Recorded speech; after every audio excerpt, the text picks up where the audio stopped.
எல்லோருக்கும் வணக்கம். Welcome to India temple tour channel. நான் உங்கள் கணேஷ் பேசுகிறேன். வாரம் நம்ம சேனலில் பழமையான தலங்களும் அந்த தலங்களுடைய வரலாற்று செய்திகள், கோயிலுக்கு எப்படி போகணும் அப்படிங்கிறத பற்றி பார்த்துட்டு வரோம். அந்த வகையில் இந்த வாரம் நம்ம பார்க்க போகிறது ஸ்ரீ சொர்ணபுரீஸ்வரர் கோயில், ஆண்டாங் கோயில். தேவார பாடல் பெற்ற 276 சிவத்தலங்களில் இத்தலமானது 160வது தலமாகும். தேவாரம் பாடல் பெற்ற காவிரி தென்கரை சிவத்தலங்களில் 97வது தலமாக விளங்குகிறது. இந்த கோயில் எங்கே இருக்குது அப்படின்னு பார்த்தீங்கன்னா, கும்பகோணத்திலிருந்து வலங்கைமான் வழியாக கொடவாசல் செல்லும் வழியில் வலங்கைமானிலிருந்து கிழக்கே சுமார் 3 கிலோமீட்டர் தொலைவில் இத்தலம் அமைஞ்சிருக்கு. கும்பகோணத்திலிருந்து சுமார் 12 கிலோமீட்டர் தொலைவில் இந்த கோயில் இருக்குது. அந்த கும்பகோணத்திலிருந்து நரசிங்கமங்கலம் செல்லும் நகர பேருந்து, அதாவது A20ங்கிற பஸ்ஸில் ஏறினீங்கன்னா இந்த கோயில் வழியாக தான் போகும். தஞ்சாவூர்லேருந்து வலங்கமான் வழியாக திருவாரூர் செல்லும் பேருந்துகள் ஆண்டாங்கோயில் வழியாக செல்கின்றன. அங்கே ஆண்டாங்கோயில் பஸ்ஸு நிறுத்தத்தில் இருந்து இறங்கி ஒரு 6 கிலோமீட்டர் நடந்தால் அந்த கோயிலுக்கு நீங்கள் போயிடலாம். இந்த கோயிலை வாங்க, கோயிலை பார்க்கலாம். இந்த கோயிலை பார்க்கறதுக்கு முன்னாடி என்னுடைய சேனலை இதுவரை சப்ஸ்கிரைப் பண்ணாதுங்க, கொஞ்சம் சப்ஸ்கிரைப் பண்ணிடுங்க. பக்கத்தில் உள்ள பெல் பட்டன் அழுத்தி தொடர்ந்து என்னுடைய பதிவில் நீங்கள் பார்க்கலாம்.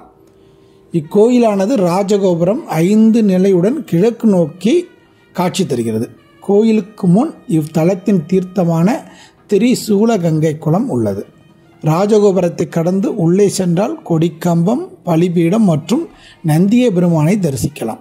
நந்தி மண்டபம் அழகிய வேலைப்பாடுகளுடன் அமைந்திருக்கு. கோபுரத்தின் இடதுபுறத்தில் சித்தி விநாயகர் சன்னதி உள்ளது. முகமண்டபம் மிக பெரியதாகவும் உயரமாகவும் இருக்கிறது. மண்டபத்தில் உள்ள தூண்களில் பார்த்திங்கன்னா நிறைய சிற்பங்கள் இருக்கிறது. முகமண்டபத்தை கடந்து உள்ளே சென்றால் அர்த்த மண்டபத்தை அடையலாம். மூலவர் கிழக்கு நோக்கி எழுந்தருள்ளார். இத்தல இறைவன் சுயம்பு லிங்கமாக அருள்பாலிக்கிறார். அதாவது ஆண்டுதோறும் சித்திரை மாதம் 11ஆம் தேதி, 12ஆம் தேதி, 23ஆம் தேதிகளில் சூரிய ஒளி மூலஸ்தானத்தில் விழுந்து சூரிய பூஜை நடக்கிறது. கருவறை கோஷ்டத்தில் விநாயகர், தட்சிணாமூர்த்தி, லிங்கோத்பவர், பிரம்மா மற்றும் துர்கை ஆகியவர்கள் இருக்கிறார்கள். கோயிலை வலம் வந்தால் ஸ்வர்ண விநாயகர், வள்ளி தேவசேன சுப்பிரமணியர், முசுகுந்த சக்கரவர்த்தி, சண்டதேவர், ரோம மகரிஷி, நால்வர், மாணிக்க வாசகர், சேக்கிழார், நவகிரகங்கள், பைரவர் மற்றும் சூரியன் ஆகியோரை தரிசனம் செய்யலாம். அம்பாள் பூர்ணாம்பிகை சன்னதி தனி கோவிலில் துவாரபாலிகளுடன் இருக்கிறாள். அம்பாள் சன்னதி கிழக்கு நோக்கி கோஷ்டம் இல்லாமல் உயர்ந்த நிலையில் இருக்கிறார். அம்பாள் சன்னதி முன் மண்டபத்தில் மேல் விதானத்தில் 12 ராசிகளும் உடைய சித்திரங்களை வரையப்பட்டிருக்கிறது. கோயிலுடைய தலவரலாறு அப்படின்னு பார்க்கும்பொழுது, முசுகுந்த சக்கரவர்த்தி திருவாரூரில் தியாகராஜர் கோயில் கட்டி கொண்டிருந்த காலம் அது. கண்டதேவர் என்ற மந்திரி திருவாரூர் கோயிலை கட்டுவதற்காக மலை அடிவாரத்திலிருந்து கல் கொண்டு வர சென்றார். இருட்டிவிட்டது. இவர் சிவ தரிசனம் செய்யாமல் எப்பொழுதும் உணவருந்த மாட்டார். எனவே சாலையோரமாக படுத்துவிட்டார். சிவன் இவரது கனவில் தோன்றி, நான் அருகே உள்ள வன்னி மரத்தின் அடியில் உள்ளேன், என்னை தரிசித்துவிட்டு உணவருந்து என்று கூறிவிட்டு மறைந்து விடுகிறார். மந்திரி வந்து பார்த்தபோது சிவன் கூறியபடியே வன்னி மரத்தடியில் ஒரு லிங்கம் இருந்தது. உடனே அவர் திருவாரூர் கொண்டு செல்லும் ஒவ்வொரு வண்டியிலிருந்தும் ஒரு கல்லும் ஒவ்வொரு சுண்ணாம்பு மூட்டையிலிருந்து ஒரு கரண்டி சுண்ணாம்பும் கொண்டு வந்து இந்த இடத்தில் கோயில் கட்டி முடித்து கும்பாபிஷேகமும் நடத்திவிட்டார். ஒரு முறை முசுகுந்த சக்கரவர்த்தியிடம் நடந்த விஷயங்களை எல்லாம் கூறி இந்த கோயிலை வந்து பார்க்கும்படி வேண்டினார். மன்னன் வந்து கோயிலை பார்த்துவிட்டு, மந்திரியாரே, இந்த கோயில் கட்டுவதற்குண்டான செலவையும் அதற்கான தர்மத்தையும் என்னிடம் கொடுத்துவிடு என்றார். அதற்கு மந்திரி, மன்னா, என் உயிரை கொடுப்பேனே தவிர இந்த தர்மத்தை கொடுக்க மாட்டேன் என்றார். இதனால் கோபமடைந்த ராஜா, என் சொத்தில் தானே இக்கோயிலை கட்டினாய், எனவே திருடிய குற்றத்திற்காக இந்த கோயில் சன்னதி முன் இவனது தலையை வெட்டுங்கள் என்று உத்தரவிட்டார். மன்னனின் உத்தரவுப்படி தலை வெட்டப்பட்டது. வெட்டிய தலை பூமியில் விழுந்தவுடன் ஆண்டவனே என்றது. இதை அறிந்த ராஜா, இது உண்மையான சிவபக்தனை வெட்டிவிட்டோமே என வருந்தி தன்னையும் வெட்ட நினைக்கிறார். அப்போது இறைவன் தோன்றி, ராஜாவும் மந்திரியும் கணவன் மனைவி மாதிரி இருக்க வேண்டும் என்று கூறி மந்திரிக்கு உயிர் கொடுத்து இருவரையும் ஆசிர்வதிக்கிறார்.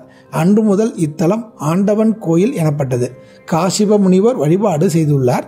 அமைச்சர் கண்ட தேவருக்காக ஒளிமயமான அயன் தேவியுடன் எழுந்தருளிய போது இந்நகரமே தங்கமயமாக காட்சியளித்ததால் அன்றிலிருந்து இவ்வூர் சொர்ணபுரி என்றும், இறைவன் சொர்ணபுரீஸ்வரர் எனும், அம்பிகை சொன்னாம்பிகை என்றும் வழிபட்டு வருகின்றார்கள்.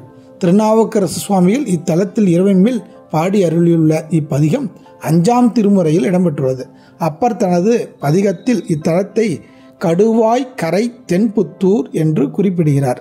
கடுவாய்க்கரை தென்புதூரில் இருக்கும் நாதனை காணப்பெற்று உய்ந்தேன் என்று திருநாவுக்கரசர் இறைவன் தரிசனம் கிடைக்கப்பட்டதை தனது பதிகத்தில் ஒவ்வொரு பாடலும் குறிப்பிடுகிறார்.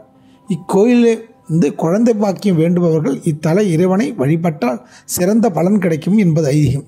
சரியான வயதுக்கு வராத பெண் குழந்தைகள் திங்கள் கிழமைகள் இத்தலத்தில் நீராடி இறைவனுக்கு விளக்கேற்றி அர்ச்சித்து இறைவி சொர்ணாம்பிகையை வழிபட்டு வந்தால் விரைவில் ருது ஆகிவிடுவார்கள் என்பது இங்குள்ள மக்களின் நம்பிக்கை.